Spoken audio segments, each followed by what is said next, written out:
The private dining room smells like expensive whiskey and secrets. Amara Diallo stands at the service station in the corner, the one spot in the room where a waitress is supposed to be invisible, and she watches four men smile at each other across a table that costs more than her monthly rent. She knows what a real smile looks like. Back home in Senegal, her grandmother used to say that a genuine smile lives in the eyes first and travels to the mouth second. These four men, the ones flanking Mr. Park Joon-ho on either side, their smiles are traveling the wrong direction. Mouth first. Eyes never. Mr. Park Joon-ho himself sits at the head of the table like a king who doesn't know his castle is on fire. He is a compact, elegant man in his early 50s, with silver threading through his black hair and the kind of quiet authority that doesn't need to raise its voice. He has eaten at the Meridian every Thursday night for 3 years. He always orders the same thing. He always tips exactly 22%. He always says, "thank you," to the waitstaff in a way that sounds like he means it. Amara refills his water glass every Thursday. She knows his face the way she knows the layout of this restaurant in the dark. And right now, watching the four men around him laugh too loudly at a joke that wasn't funny, Amara knows with absolute certainty that something is very, very wrong. The question is, what does a Senegalese waitress do when she realizes the most dangerous man in the room is also the most endangered? She picks up her water pitcher. She walks toward the table. And she tries to figure out how to save a man's life without getting herself killed in the process. 3 hours earlier, Amara arrived at the Meridian the same way she always does, through the staff entrance on the side street, punching her card at exactly 4:45 in the afternoon. The Meridian is not a regular restaurant. It sits on the 14th floor of a glass tower in the financial district, all dark wood paneling and low lighting and chairs that are so comfortable people forget to look at the bill before they sign it. Amara has worked here for 2 years, and she still sometimes stops in the corridor between the kitchen and the dining floor to breathe in the hush of the place, that particular silence of somewhere designed to make powerful people feel safe. Her manager, a thin nervous man named Gerald, was waiting for her at the station with a tablet and an unusual expression. "Private booking tonight," he said, turning the tablet so she could see the reservation. "Room B, 8 people. The booking is under the name Park." Amara felt her eyebrows rise slightly. Room B is the most private dining room in the building. It has its own entrance from the elevator, its own small kitchen, and, most importantly, its own rules. Whatever happens in Room B stays in Room B. The staff who work it are chosen carefully. They are trained in something the management calls professional discretion, which is a polite way of saying, you did not see what you saw, and you will not repeat what you heard. Amara has worked Room B before. She knows the drill. "Who else is on the room?" she asked Gerald.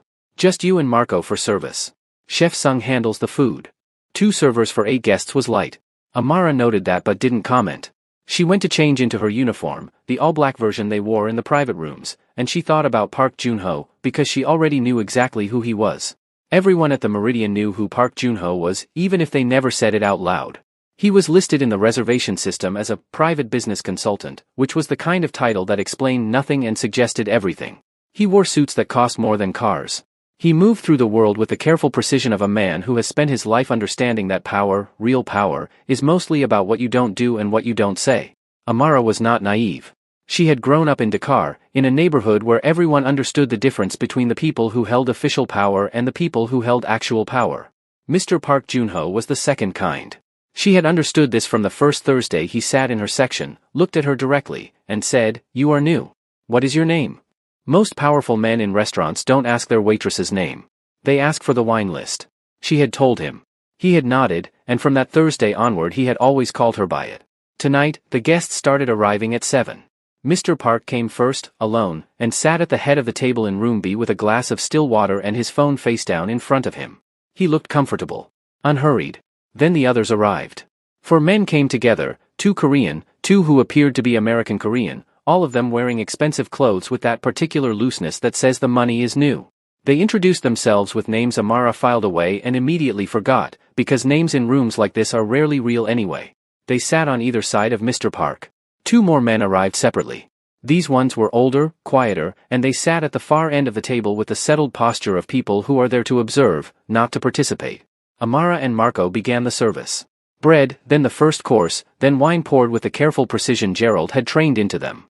Amara moved around the table efficiently, professionally, and she listened, not because she was trying to eavesdrop, but because listening is something she does naturally, the way other people breathe. The conversation at the table was mostly in Korean, with occasional stretches of English. Amara speaks neither Korean nor the specific dialect of criminal enterprise, but she speaks fluency itself, she can hear when a conversation has a shape to it, when there is a structure hidden underneath the surface words. And the conversation at this table had a very particular shape. The four younger men kept steering everything toward one subject: a business opportunity, a new arrangement, a partnership that would expand Mr. Park's reach in ways that were described with the kind of vague enthusiasm that sounds like praise but delivers no actual information. Mr. Park listened, asked occasional questions, nodded, and Amara, moving quietly between the table and the service station, began to notice something that made her chest go tight. Every time she stepped out of the room to collect dishes, the conversation changed slightly. The men leaned in closer to each other. The tone shifted from presentation to something else, something that had an edge to it, like the sound of a blade being tested. Every time she stepped back in, they rearranged themselves, sat back, smiled their wrong direction smiles. They were performing for Mr. Park. And the performance was a trap. She just didn't yet know what kind. Amara decides she needs more information before she does anything at all. This is the Senegalese way, the way her grandmother drilled into her from the time she was small enough to sit under the kitchen table and listen to the adults talk above her. You do not act on what you feel. You act on what you know. Feeling is the start. Knowledge is the map. So she watches. And she listens harder. The problem is that her co-server, Marco, is making it difficult. Marco is 23, sweet-natured, and completely uninterested in anything that doesn't involve his phone or his girlfriend. He does his job adequately, which means he moves through room B with the cheerful obliviousness of someone who has never once in his life wondered what the people around him are actually doing. He is not unkind. He is simply elsewhere, mentally, at almost all times. But tonight, Marco keeps positioning himself at the service station, the one corner spot where you can see the whole table without being particularly visible yourself. Every time Amara tries to ease herself into that position to watch and listen, Marco is already there, fussing with napkins or checking the wine temperature or doing absolutely nothing in the most physically inconvenient location possible. Amara redirects. She begins timing her movements so that she is collecting glasses from the table itself during the moments that feel most significant, getting physically closer to the conversation under the cover of doing her job. This almost works. On her third pass to clear the appetizer plates, she positions herself near the end of the table closest to the four younger men, and she slows her movements just slightly, not enough to look odd, but enough to catch a stretch of conversation. One of the men, the broader-shouldered one who has been doing most of the talking, says something in Korean. Then, switching to English for a moment, he says to the man beside him, "By the time he checks the accounts, it's already done." The other man nods. He won't check until Monday. Then they look up and see Amara right there with a stack of plates in her hands, and both of them go very, very still. The broad-shouldered one smiles. It's a specific kind of smile, the one that acknowledges you've heard something and is deciding whether that matters. More wine. Amara says, pleasantly, because the only play available to her is to pretend she heard nothing and was thinking about nothing except wine. Please, the man says. She pours it. She moves away. Her heart is beating faster than she would like, but her hands are steady because she has spent her entire working life learning to keep her hands steady even when everything else is not. Back at the service station, she thinks about what she heard. By the time he checks the accounts, it's already done. He won't check until Monday. This tells her two things. First, whatever is happening involves money, specifically, money that belongs to Mr. Park and is being moved without his knowledge. Second, there is a timeline. Something is being completed tonight, or has already been completed, and Mr. Park will not discover it until Monday, by which point it will be too late to reverse. She needs to get this information to Mr. Park. She needs to do it without alerting the four men, without causing a scene, and without putting herself in a position where she becomes a problem that needs to be solved. She decides to use the note approach. She takes a small order pad from her apron, the kind every server carries, and she writes quickly, "Your men are setting you up. Money. Check accounts now. Before Monday." She folds the paper once. She plans to place it near his water glass on her next pass, sliding it under the edge of his plate with the practiced naturalness of a server adjusting the table settings. She walks toward the table. She is 3 steps away when Gerald appears in the doorway of room B. "Amara," he says, quietly but clearly. "I need you in the main kitchen for a moment. Staffing issue." She stops. She cannot ignore her manager in front of guests. That would draw exactly the kind of attention she cannot afford right now. She turns, tucks the folded note deeper into her apron pocket, and follows Gerald out of the room. The staffing issue takes 11 minutes. When she returns, her note is gone from her apron pocket. She does not know when it fell out, or where, or who might have found it. Amara searches the corridor quickly and quietly, retracing the path from room B to the main kitchen. The note is not on the floor. It is not caught against the baseboard. It is not visible anywhere. Which means either it fell somewhere she cannot see, or someone picked it up. Both options are problems, but one of them is significantly worse than the other. She returns to room B and scans the room as she enters. The table looks the same. Mr. Park is speaking now, in Korean, with the measured deliberateness of a man who is working toward a decision. The 4 younger men are listening with the careful attention of people who want something. The 2 older men at the far end of the table are watching Amara. This is new. Until now, they have been studying their wine glasses and each other with the distant interest of referees at a game they have no personal stake in. Now both of them are looking at her with the focused attention of people who have just received new information about something. Amara does not change her expression. She collects a glass, moves to the service station, and tries to think. If those 2 men found the note, if they are associates of the 4 younger men, which is the most logical assumption since they arrived with them, then they know what she knows, and they know that she knows it, and the calculus of this situation has shifted badly against her. She has perhaps 2 options. She can wait and hope that finding the note frightens them into stopping whatever they're doing, which seems optimistic to the point of absurdity. Or she can find another way to reach Mr. Park, and do it fast, before the 2 men at the end of the table decide to tell someone that the waitress is a liability. She tries the direct approach. She walks to Mr. Park's end of the table with a fresh bottle of water. She leans to refill his glass. This puts her close enough to speak quietly, and she murmurs, in English, just 3 words, "Sir, be careful." Mr. Park looks up at her. For a fraction of a second, his eyes focus on her with a sharpness that tells her he is paying attention. But the broad-shouldered man beside him is already speaking, loudly and deliberately, cutting across whatever might have followed.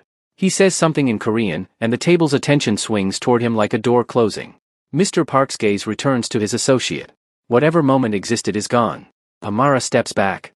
She is standing at the service station, working through her next move, when Marco appears at her elbow with the expression of a man delivering bad news he doesn't fully understand. "Gerald wants you," Marco says. "Like, right now." He said immediately. Again? His word was immediately. Marco shrugs. "I'll cover the room." Amara goes. Gerald is waiting in the corridor outside the private dining rooms, and he is holding a folded piece of paper. Her note. "This was given to me," Gerald says, in a voice that is very quiet and very controlled, by one of the guests. Amara keeps her expression neutral. "They told me," Gerald continues, "that one of our servers was passing personal messages to guests during a confidential meeting, which is a serious breach of our discretion policy, and that if I don't handle it immediately they will be speaking to ownership." He pauses. "Is this yours?" "Yes," Amara says, because lying to Gerald would accomplish nothing and she needs him not to fire her in the next 60 seconds. Gerald looks at her for a long moment. He is not a bad man. He is a man in a difficult position, which is different. "Amara," he says finally, "I don't know what you think you saw or heard in there. But I need you to understand that what happens in room B stays in room B," she finishes. "I'm going to need you to switch with Diane on the main floor for the rest of this shift," he says. "I'll have Marco finish the service." She is being removed from room B. The note is gone. Her access is gone. She has no way to reach Mr. Park.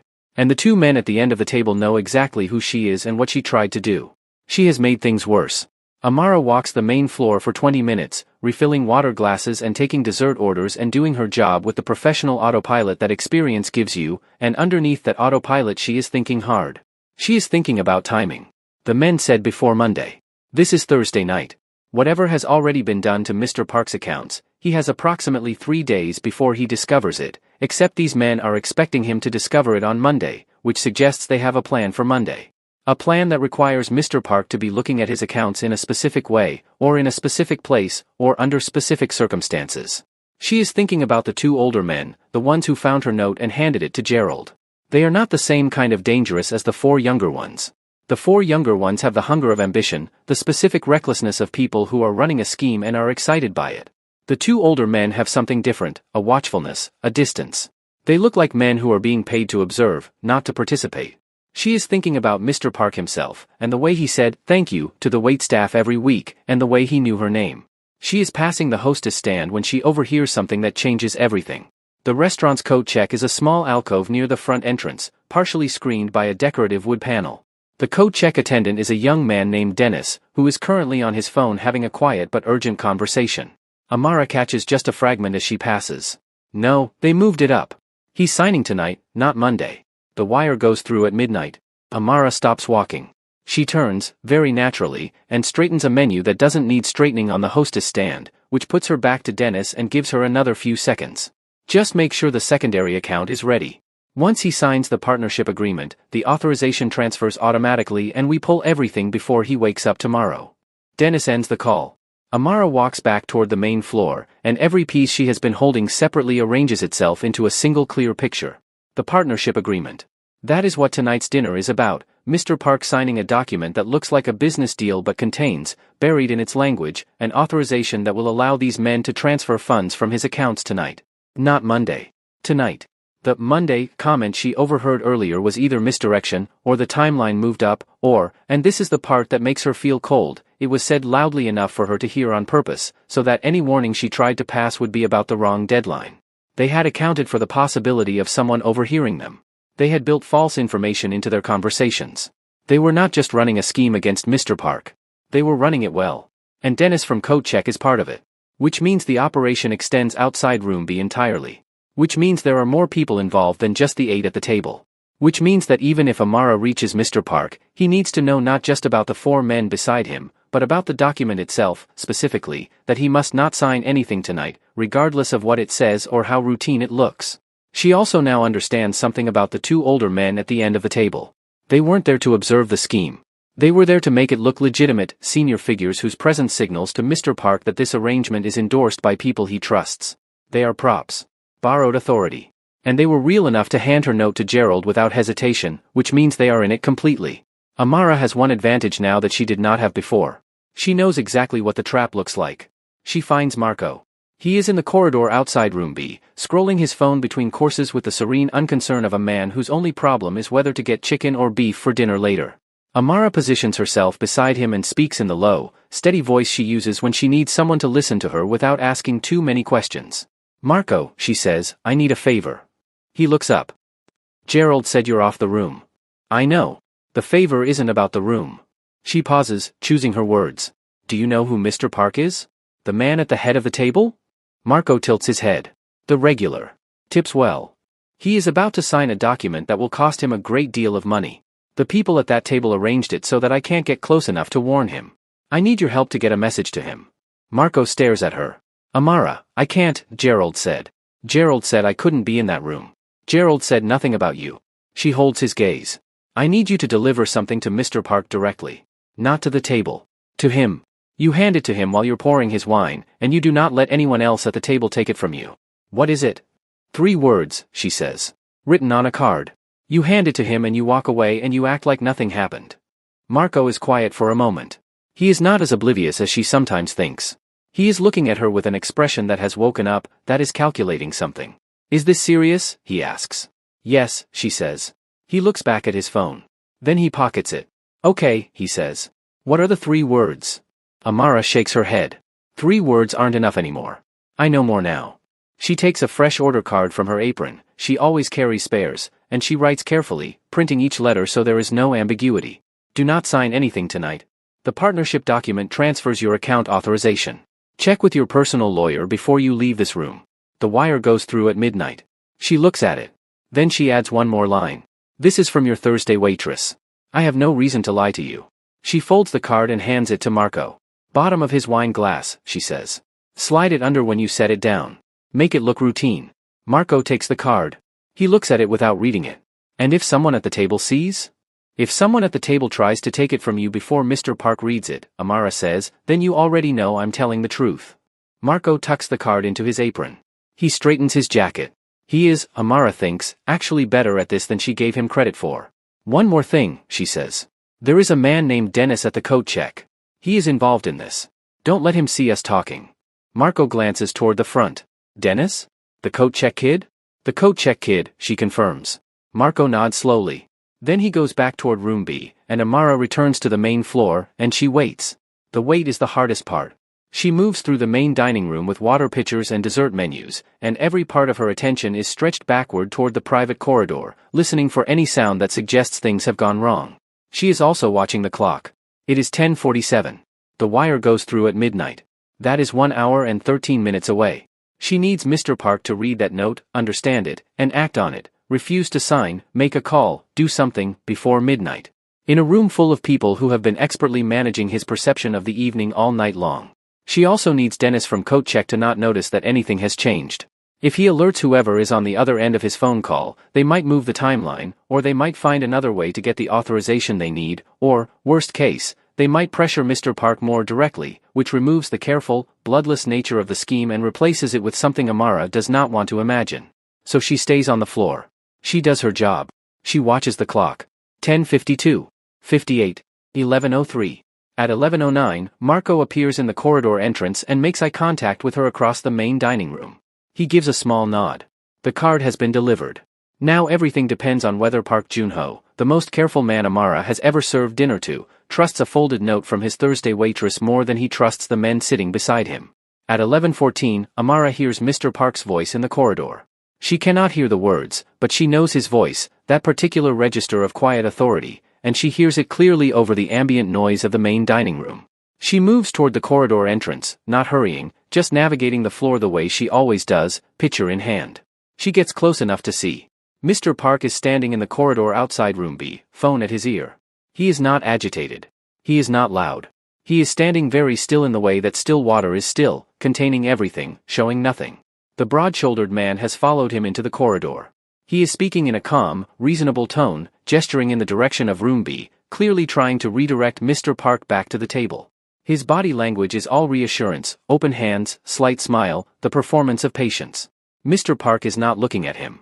He is listening to whoever is on the other end of his phone call with the complete concentration of someone receiving information that is organizing itself into a shape they recognize. The broad-shouldered man reaches toward Mr. Park's arm, not grabbing, just touching, a pressure in the direction of the room, and Mr. Park moves his arm away. A small motion.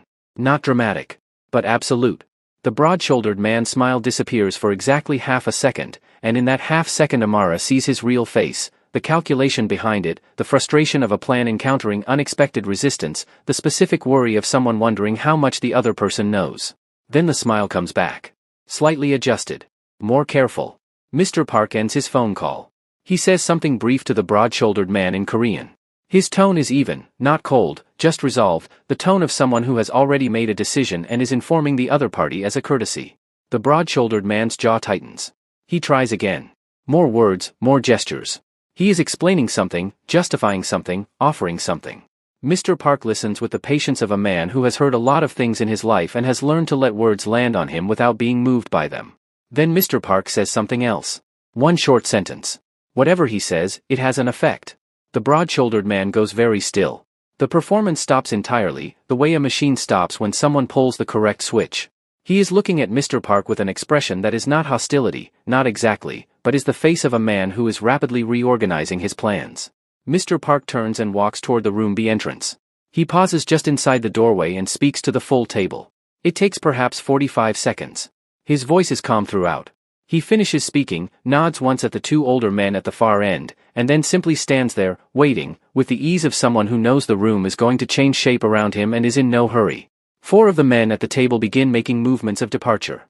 The ones Amara expected, the 4 younger men who have been running the scheme, including the broad-shouldered one who followed Mr. Park into the corridor and is now moving with the careful speed of someone calculating how quickly they can reach an exit. The 2 older men do not move. They look at each other once, a conversation conducted entirely in a glance, and then they look at Mr. Park, and something passes between the 3 of them, something that Amara reads as complicated. These are not strangers to Mr. Park. That much is clear. He is not looking at them with the face of betrayal. He is looking at them with something more like disappointment, which is its own specific thing and suggests a much longer shared history. Then she sees Dennis. Dennis has come out of the coat check alcove, perhaps he heard voices, perhaps he felt the shift in the evening's atmosphere, and he is standing near the corridor entrance with his phone out, looking toward room B with the expression of someone whose part of a plan is unraveling and who is not sure whether to run or stay. Amara makes a decision. She walks toward Dennis with her water pitcher in hand and her most professional face on, and she says, at normal speaking volume, "Can I help you with anything? Were you looking for the restrooms?" Dennis looks at her. He recognizes her, she can see it, the awareness flickering across his face, and for a moment they are both very clear on who they each are and what has just happened. "No," he says. "I'm good." "Great," Amara says pleasantly, and she stays exactly where she is, which puts her between Dennis and the corridor to room B, which puts her in a position where anything he does in that direction is going to require going through her, which is not something he is going to do in the middle of a public restaurant. He glances at his phone. He glances at the corridor. He glances at Amara. Then he puts his phone in his pocket and walks toward the front exit. From room B, there are the sounds of a dinner ending, chairs pushed back, a brief exchange of farewells, the soft percussion of people collecting their things. The sounds of an evening concluding on someone's terms other than the ones planned for it. At 11:31, Mr. Park Junho walks out of room B alone. He stops when he sees Amara. For a moment, they are simply standing in the corridor, the two of them, and the evening is quiet around them in the particular way that things go quiet after something important has just passed through. Mr. Park looks at her for a long moment.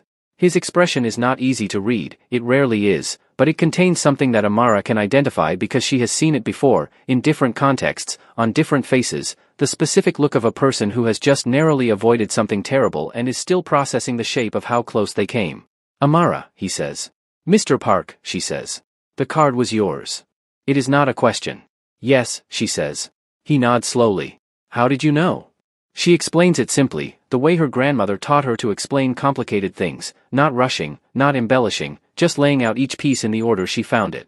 The conversation she overheard. The way the smiles traveled the wrong direction. The note she tried to pass and lost. The code check conversation that told her about the midnight timeline. She tells him about Marco, who deserves credit, and about Gerald removing her from the room, and about standing on the main floor with a water pitcher and watching the clock move. Mr. Park listens the way he listens to everything, completely, without interrupting, without performing understanding, just actually absorbing each word. When she finishes, he is quiet for a moment. The men at the end of the table, he says. The two older ones. They found my first note, Amara says. They're the ones who had me removed. I know, he says. He pauses. They have worked with me for a long time. The situation is, he stops himself. Complicated, he finishes. Amara does not push on that. Complicated is a door, and it is not her door to open. The document, she says. You didn't sign it. I did not. He meets her eyes. My lawyer confirmed what you wrote. The authorization transfer language was in an appendix. 17 pages in. He pauses again, and something in his expression shifts, just slightly, the way a very controlled person allows themselves a very controlled moment. I would not have looked at an appendix. I trusted the summary I was given. That's why it was in the appendix, Amara says. Yes. He straightens slightly. Are you all right? The men. They left, she says. I think they understood the evening was over. He nods. He reaches into his jacket, a measured, unhurried movement, and produces a card. Not a business card.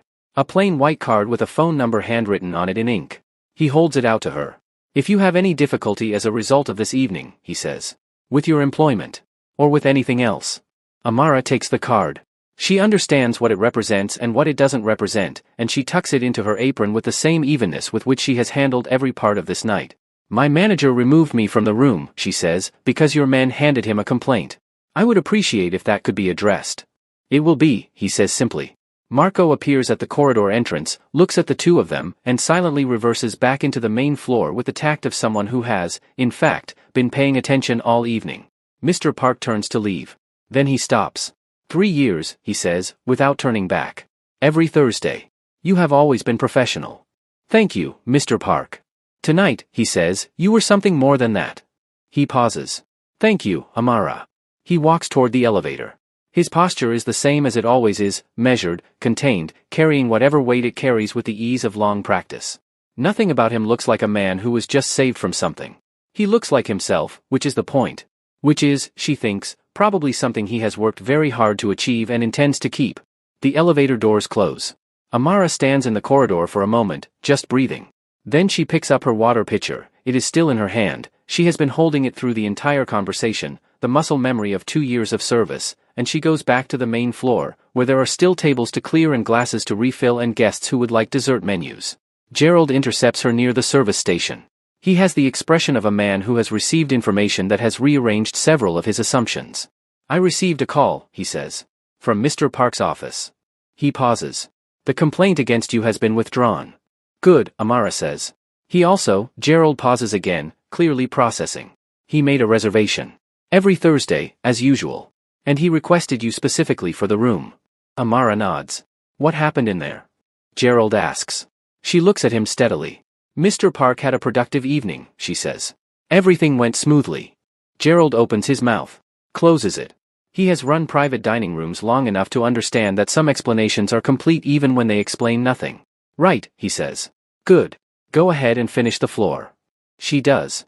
Later, walking home through the city at 1 in the morning, the night air carrying that particular combination of cool and exhaust that is the city's version of fresh, Amara thinks about the card in her apron pocket and the evening that just happened and the specific quality of the moment when Mr. Park said her name in the corridor and she understood that the name was a recognition, not of the waitress, but of the person. She thinks about her grandmother's kitchen in Dakar, the light that came through the window in the afternoon, the conversations that moved above her head while she sat beneath the table and learned that listening is its own kind of language. She thinks about how the most important thing she did tonight was not clever, not dramatic, not even particularly complicated. The most important thing she did was simply decide that she was not going to pretend not to see what she saw. That is the whole of it. Everything else followed from that one decision. The city moves around her, doing what cities do, conducting 1,000 separate urgent stories, none of them aware of the others, all of them true. Amara walks through it with her even stride and her hands at her sides and the particular kind of calm that belongs to someone who has been tested by an evening and has not been found lacking. Next Thursday, she will be back at the Meridian. Mr. Park will order his usual.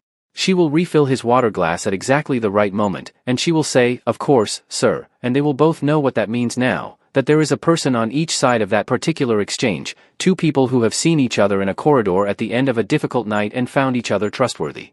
Which is, in the end, the most valuable thing one person can offer another. She turns up her collar against the night air. She goes home.